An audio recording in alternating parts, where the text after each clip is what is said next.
आपण पाहूया पाणी नक्की येते कोण. आपण हा आपल्या घरी एक प्रश्न विचारला आहे, पाणी तुम्ही कशातून पिता? कशातून पिता? आपण घरी असल्यानंतर तू कशाने पितेस? नक्की ना. आपण घरी असल्यानंतर ग्लासने पाणी पितो, बरोबर आहे. शाळेत असल्यानंतर बॉटलचा यूज, तुम्ही आता बॉटलचा यूज करता हो ना. ग्लास आणता का शाळेमध्ये? झोपत आहे का? हा.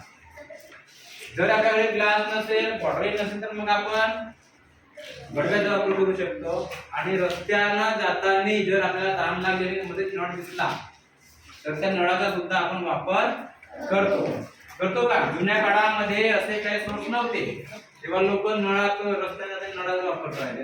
म्हणजे ते तहान लागली आणि नळ दिसला बस तिथेच तो पाणी प्यायचे. मग आता आपण ग्लासाने शक्यतो पाणी पितो ना का नाही पित? ग्लासाने पाणी पिण्याचे पाणी. मग आता आपण जो ग्लासमध्ये पाणी पित आहोत तो ग्लासामध्ये पाणी कशातून आला असेल? कशामध्ये आला असेल तो? म्हणजे तो पाणी कुठे साठवलेला होता? तर आपल्या घरी माठ असतात किंवा स्टीलच्या वगैरे चरबी असतात ना, गुंड असतात. त्या गुंडांमध्ये पाणी साठवलेला असतो. कोणाच्या घरी फिल्टर असतात, पाण्याचे फिल्टर असतात का? फिल्टरचं पाणी आपण पितो. तिथला पाणी काढतो आणि मग तो ग्लासामध्ये पितो. ग्लासाने पितो. ठीक आहे. नंतर बघूया पिण्यासाठी साठवलेले पाणी. जो आपल्या घरी पाणी साठवलेला होता, जो पाणी आपल्या गुंडामध्ये, चरबीमध्ये किंवा माठात जमा झालेला होता, तो पाणी कुठून आला असेल? तर तो एकतर कुठून आला असेल? नदीतून आला असेल. म्हणजे नदीमधून पाईपलाईन लांबवले जलशुद्धीकरण केंद्रामध्ये, त्यानंतर तिथून आला असेल. नाहीतर मग धरणामधून आला असेल, धरण बांधतात मग तिथून पाईपलाईन लांबवलेली असेल, त्याच्यातून आला असेल. नाहीतर मग माझ्या घरी विहीर असतात, विहिरीतलं पाणी आपण आपल्या घरी वापरण्यासाठी यूज करतो. नाहीतर मग ग्रामीण भागामध्ये म्हणजे खेड्यापाड्यामध्ये बाया बोरवेलचं पाणी भरतात आणि आपल्या घरी नेऊन त्याला यूज करतात, आहे ना. सामोर येणार आहे. नंतर बघूया समोर. पण हे पाणी म्हणजे असं आहे, हे सगळे जे नदी आहे, उत्तर आहे पाऊस. नदी आहे, आपल्याला सर्व पाणी पावसापासून मिळते. नदी आहे, नाले आहेत किंवा धरण आहे किंवा विहीर आहे किंवा बोरवेल आहे, या सगळ्यामध्ये पाणी कुठून येत असेल? पाऊस हा एकमेव स्रोत आहे. आपल्याला दुसऱ्या कोणत्याच स्रोतापासून पाऊस मिळत म्हणजे पाणी नाही मिळत. फक्त कशापासून पाणी मिळतो? पाऊस. जो आकाशातून ढगांमधून पाऊस पडेल. पाऊस कधी पडतो?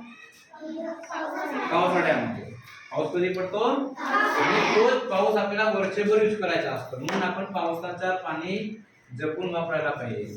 आपल्याला एकच सोर्स आहे, तो म्हणजे फक्त पाऊस. आणि पावसापासूनच आपल्याला समुद्रापासून पाऊस आपल्याला पाणी मिळत नाही. आणि समुद्राचे पाणी पिऊ शकतो का आपण? नाही पिऊ शकत. तर तो पाणी आपण कशापासून पिऊ शकतो? फक्त पावसाचाच पाणी आपण फक्त यूज करू शकतो. आंघोळीला म्हणा, कपडे धुवायला, त्यानंतर भांडे घासायला, पिण्याला, अजून ना कपडे धुवायला, पुन्हा गाई म्हशी ढोरे धुवायला कशाचे पाणी यूज करतो आपण? पावसाचाच पाणी यूज करतो. आपल्या शेतीला लागणारं पाणी कुठून यूज करतो? पावसापासून. लक्षात ठेवा. पाऊस पडल्यावर त्याचे काही पाणी जमिनीवरून वाहते. त्यामुळे ओहोळ, ओढे, नद्या तयार झाल्या. आता पावसाचा पाणी जमिनीवर पडते म्हणजे जमिनीवर पडते का? कुठे पडते? नदीतही पडते, समुद्रातही पडते, महासागरातही पडते. पुन्हा कुठे पडते? पर्वतावर पडेल का? नाही पडत. मैदानावर पडेल ना. म्हणजे फक्त गडचिरोलीत पाऊस पडते का? महाराष्ट्रात पडते फक्त? कुठेही पडते. म्हणजे जगामध्ये कोणत्याही देशांमध्ये पाऊस हा पडतो ना. मग आता जिथं पर्वतावर पाऊस पडला तो पुढे वाहत जाईल, खाली वाहत का वर चढत जाईल का? खाली वाहत जाते पाऊस. कधीही पाऊस हा उंच जागेकडून खालच्या जागेकडे पाऊस वाढत म्हणजे वाहत जाते. मग त्याच्यामुळे काय होते? जर उंचावर पाणी पडलं तर त्याच्यामुळे ओहोळ तयार होतात. ओहोळ म्हणजे कसं, ओहोळ हे दाखवते, हे ओहोळ आहे, ही ओढा आहे, हा ओढा आणि ही नदी असेल, नाही ही हा ओढा, हा ओहोळ, ही नदी बघा, ही नदी आहे. अशा प्रकारे ओढ तयार होतात. ओढ म्हणजे लहान, ओढा म्हणजे ओढा म्हणजे ओढपेक्षा मोठा, आणि नदी म्हणजे बरेच ओढे मिळून नद्या तयार होतात. म्हणजे इकडचे पाणी आलं, इकडे आला, तिकडे गेला, अशा प्रकारे नाही का 3-4 ओढे, 5-6 ओढे, अनेक ओढे मिळून नद्या तयार होतात. म्हणजे सगळ्याकडचे पाणी एकत्रित येते आणि मोठी काय तयार होते, मग नदी तयार होते. मग नदी मोठी की ओढा मोठा? नदी मोठी. ठीक आहे. पावसाचे काही पाणी खोलगट भागात साचते, त्यापासून तलाव तयार झाले आहेत. आता पावसाचा जो वरचा पाऊस पडतो, तो पाणी ज्या ठिकाणी खोलगट भाग असते, खोलगट म्हणजे समजते का, ज्या ठिकाणी खाली भाग असते, तर त्या ठिकाणी जो साचते पाणी त्याला काय म्हणायचं आपण आता, तलाव. हे बघा तलाव, इथे खाली जागा आहे, खोलगट भाग आहे, त्या ठिकाणी जमा झाला, त्या ठिकाणी तलाव. आपल्या भारतात बरेच तलाव आहेत, आपल्या घरचे ते तलाव भेटतील का? कोणता जिल्हा हा तलाव जिल्हा आहे? तलावाचा जिल्हा म्हणून कोणत्या जिल्ह्याला ओळखले जाते? गोंदिया जिल्ह्याला तलावाचा जिल्हा ओळखले जाते. कारण हे खोलगट भाग बरेच आहे, आणि खोलगट भागात जो पाणी साचते त्याला तलाव म्हणतात. ते तलाव दिला. इथे प्रश्न पाहू बरं एखादा, पावसाचे काही पाणी खोलगट भागात साचते, त्यापासून काय तयार झाले आहेत? तलाव तयार झाले. बघा इथे उत्तर दिलं आहे, हा बघा तलाव तयार झाले. ठीक आहे. नदीचे वाहणारे पाणी भिंत बांधून अडवले जाते, त्याला धरण म्हणतात. पाऊस नसतो तेव्हा धरणाचे पाणी वापरता येते. आता बघा, हा महत्वाचा आहे. आता नदी वाहत जाते, नदीमधून काय वाहत जाते? पाणी वाहत. काय वाहत जाते? पाणी वाहत. मग आता नदीचा पाणी वाहत कुठे जाऊ शकते? शेवटपर्यंत कुठे जाऊ शकते?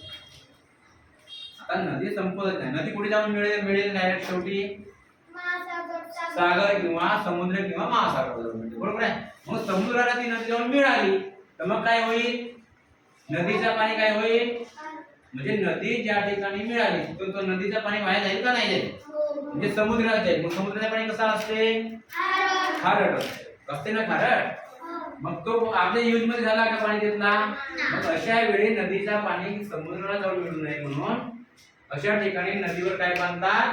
अशा भिंती बांधतात, आणि भिंतीमध्ये दरवाजे फिट केलेले असतात. असे फिट केले पहा दरवाजे, हे दरवाजे फिट केले, बघा इथे दरवाजे दिसले का?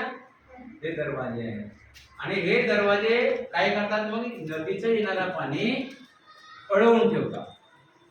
पहा नदीचं पाणी, हा बघा अडवला जातं पाणी, हा अडवला आहे पाणी. म्हणजे इथे भिंत आडवी बांधली, आडवी भिंत बांधली आणि त्या ठिकाणी पाणी अडवले, आणि अडवल्यामुळे काय झालं माहिती आहे का? तो पाणी त्या ठिकाणी जमा होईल का वाहत जाईल? जमा झाला म्हणजे त्या ठिकाणी तो धरण तयार झाला. धरण मोठा असते बरं, खूप मोठा असतो धरण. हा धरणाचा पाणी, आता पाऊस कधी पडते? पावसाळ्यात पडते. म्हणजे आपल्याला फक्त पावसाळ्यात पाणी मिळू शकते. उन्हाळ्यात मिळेल का? हिवाळ्यात मिळेल का? मग या धरणाचा वापर उन्हाळ्यात जेव्हा पाण्याची गरज नाही तेव्हा मग ते धरणाचे दरवाजे ओपन केले जातात, आणि मग ते पाणी समोर नदी मार्फत पुन्हा समोर पडले जाते. म्हणजे जिथे जर पाण्याची गरज आहे त्या ठिकाणी, शेती आहे तर शेतीला पाण्याची गरज आहे म्हणून दरवाजे खोला. मग तुम्हाला पिण्याचे पाणी पाहिजे तर दरवाजे खोला.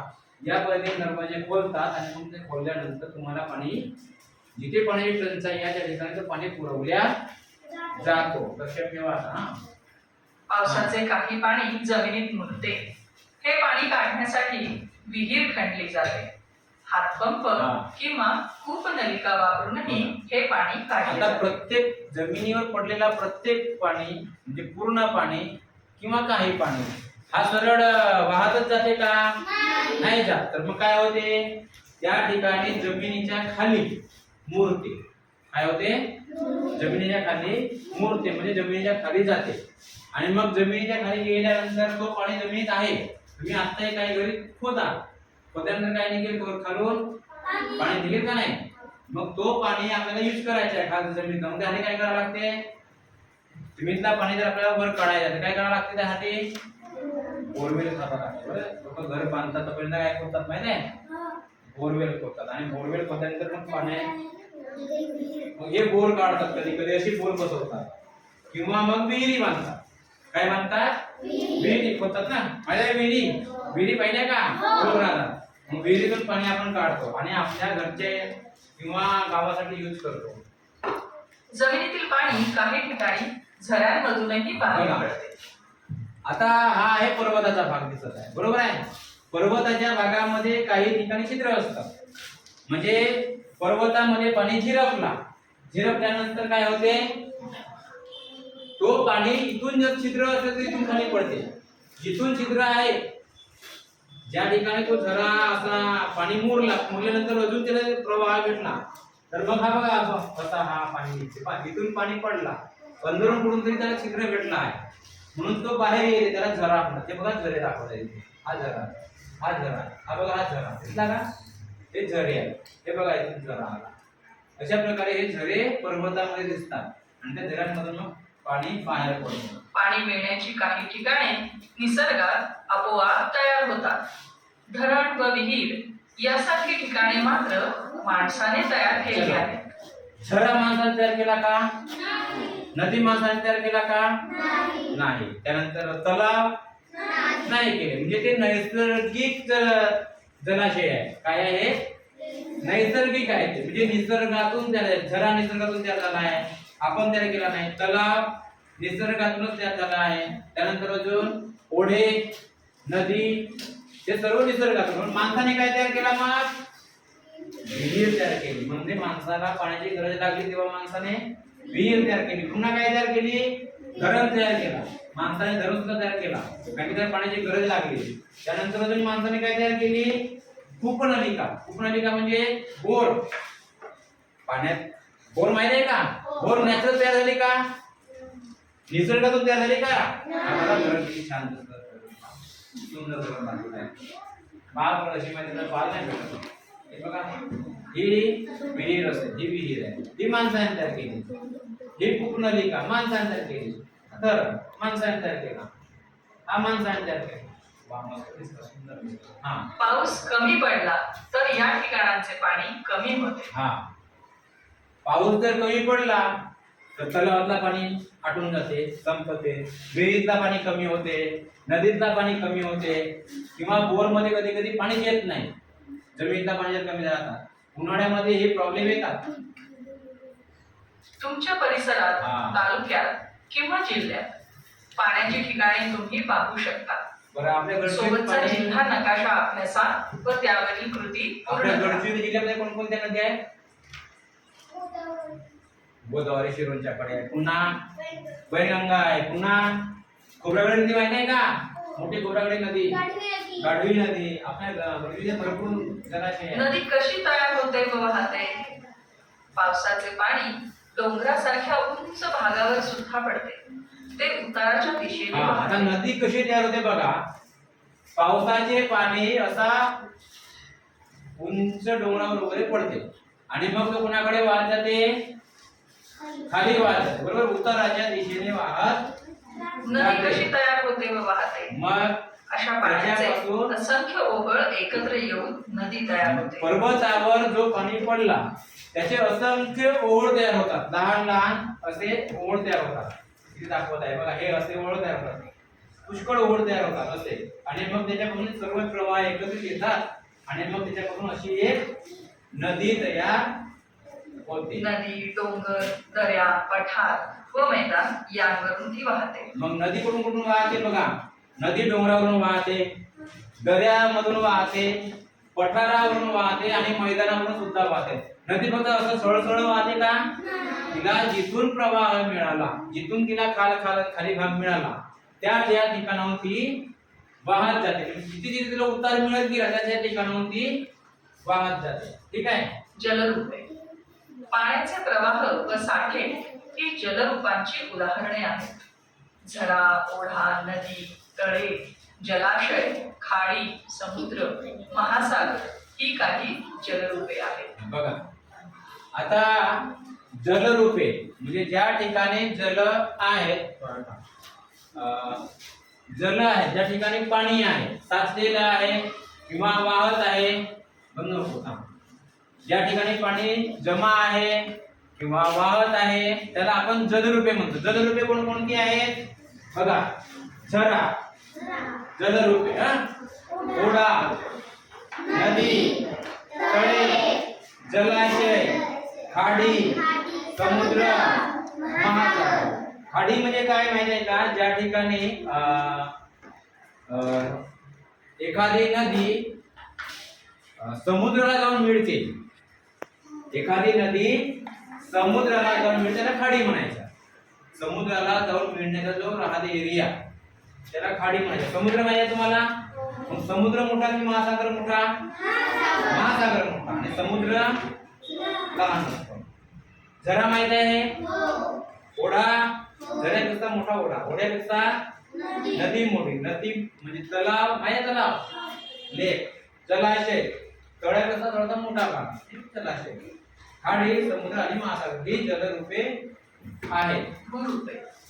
उंचवटा व खोलगटपणा यामुळे जमिनीला वेगवेगळे आकार मिळतात.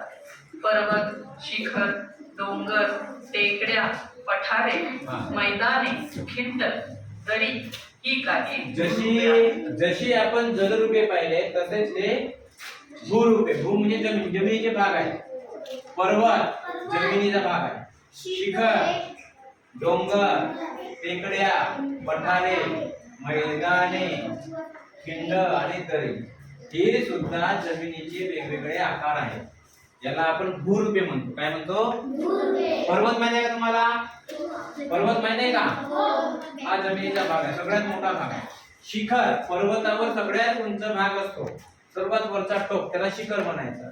डोंगर, डोंगर हा डोंगर दिसते, ते डोंगर दिसते. टेकड्या डोंगरापेक्षा लहान असतो, टेकड्या डोंगरापेक्षा लहान असतात. पठारे सपाट भाग. मैदाने ज्याचा हिरवा हिरवा गवत नंतर बघा सपाट, त्याला मैदान म्हणतो. खिंड, खिंड म्हणजे असा इकडे एक पर्वत आहे, इकडे एक पर्वत आहे आणि मधून जाण्याचा रस्ता, त्याला खिंड म्हणतात. आणि दरी, दरी म्हणजे असा इकडे पर्वत उतार आहे असा आणि इकडे हा व्ही आकार दिसते असा. जी दरी दाखवत असेल दरी, हे बघा ही दरी दाखवत आहे. हे दरी आहे, हे बघा ही असती जाऊन अशी ती खिंड झाली. हा डोंगर, हा डोंगर आहे.